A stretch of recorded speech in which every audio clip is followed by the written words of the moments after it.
What's up, guys, and welcome to my non-spoiler review for Thor: Love and Thunder. This is the fourth film in the Thor franchise, and it's the 29th Marvel Cinematic Universe movie.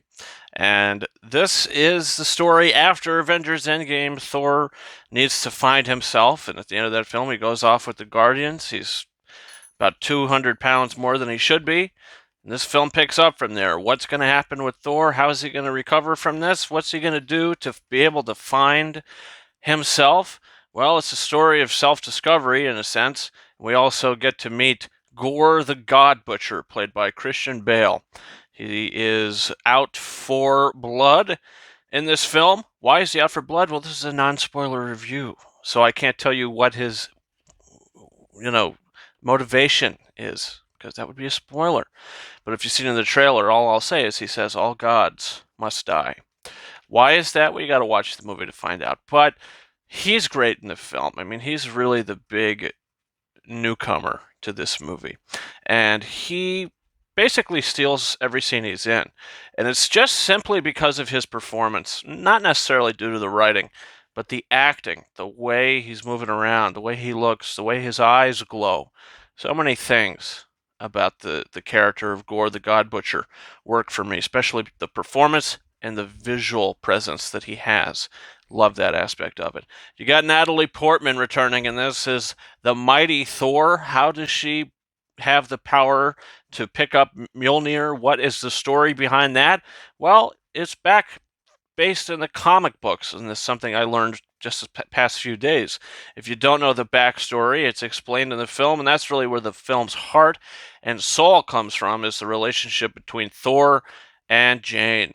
This is the best their chemistry has been ever, and they work really good off of each other, and this is the best Natalie Portman's been in this series. You can tell she's really having fun and putting in a lot of work in this movie, and I think that aspect of it really works. Tessa Thompson returns as Valkyrie, so energetic, so fun. Really love that character. Taika Waititi returning to write this. His film Thor Ragnarok is one of my favorites in the MCU. This film is not as good as Thor Ragnarok. Which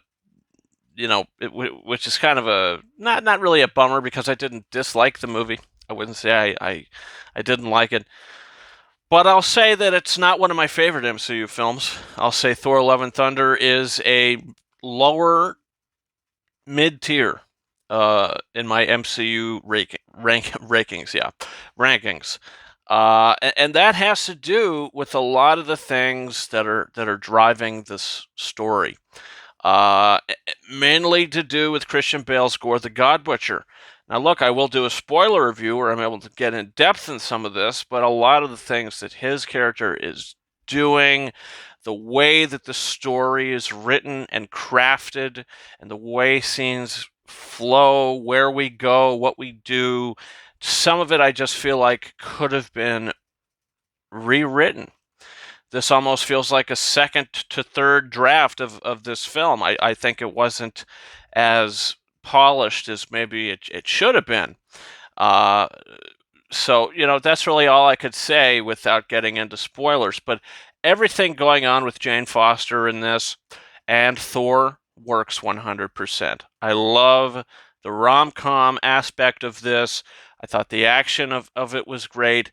I thought Taika Waititi's direction, again, really good. It's just some of his writing, some of the stuff that happens within the plot, not necessarily humor.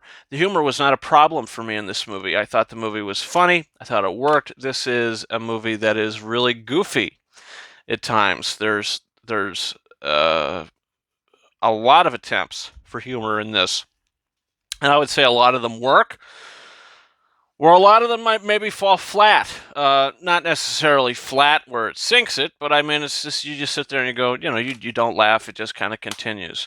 The movie tries for humor a lot, but it is a funny movie when it hits, and I think that is a lot. There's like 2 seconds of a shot in this movie where I thought it looked kind of like unfinished CG. There's one shot, and then there's like a shot that happens after that looked unfinished. Like unfinished CGI. So, other than that tiny little nitpick, just a lot of the stuff with the story didn't work for me. Michael Giacchino's score for this, I didn't really care for. The guy's put out a lot of music this year. I mean, he's done Jurassic World Dominion, Lightyear, Spider-Man, No Way Home. I mean, there's just so many scores this guy's doing. And with this one, it's probably the least memorable, and it's one of the weakest scores to any MCU film. It feels very, very filler. It feels like a very filler, fill-in kind of score, unlike something you hear from the Avengers or Captain America, the first Avenger. Alan Silvestri's great music in those films. The music's not that hot in this. Look, every Thor movie had a different composer. Thor, the first film, you had Patrick Doyle doing it. The second film, you had Brian Tyler. The third film, you had Mark Mothersbaugh. And now you have Michael Giacchino doing it. Look, the first two Thor scores were great. The third one by Mothersbaugh is really good. But this one, they retain none of the older themes. The thing I loved about Thor Ragnarok is that, at the end of the film, you hear the theme from the first movie from Patrick Doyle, and it all kind of wraps up when he's taking his throne. I thought that was excellent. But in this film, I just think the overall story of it, and the way things happened, the sequence of events, just not really hitting home with me. It's a very entertaining film. Russell Crowe pops into this as Zeus for a little bit. I thought that was fun. I thought it was a fun scene. A lot of it's very fun. It's just some things that happened that I haven't mentioned. They're spoiler territory, and I'll talk about that in a different video. So look, Thor, Love and Thunder is a 3.5 out of 5-star film for me. I like it. I don't love it. I think this is my third favorite film in the Thor franchise. Number 1 being Ragnarok, being 2 being the original film, this being number 3, and The Dark World being 4. So, that's kind of where I stand on it. Guys, comment down below. Did you see Thor Love and Thunder? Do you plan on seeing the film? What did you think about it? Did you stick around for the 2 credit scenes? There's a mid-credit scene and there's a post-credit scene. The mid-credit scene, I would say, is maybe important to something they're going to set up in the future. Maybe a Thor 5, maybe something that happens within another film. It does, implicate to the future, so that could be exciting. And then the last credit scene is just kind of like a nice little sweet kind of heartfelt thing, which I did not mind. It's just you don't have to stick around for the final one if you want progression in the MCU. So look, that's my thoughts, guys. You can follow me on Twitter, RyanKing72, and Instagram at KingOfRises131.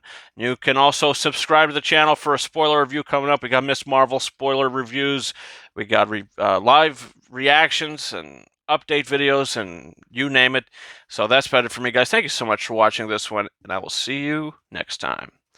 Over and out.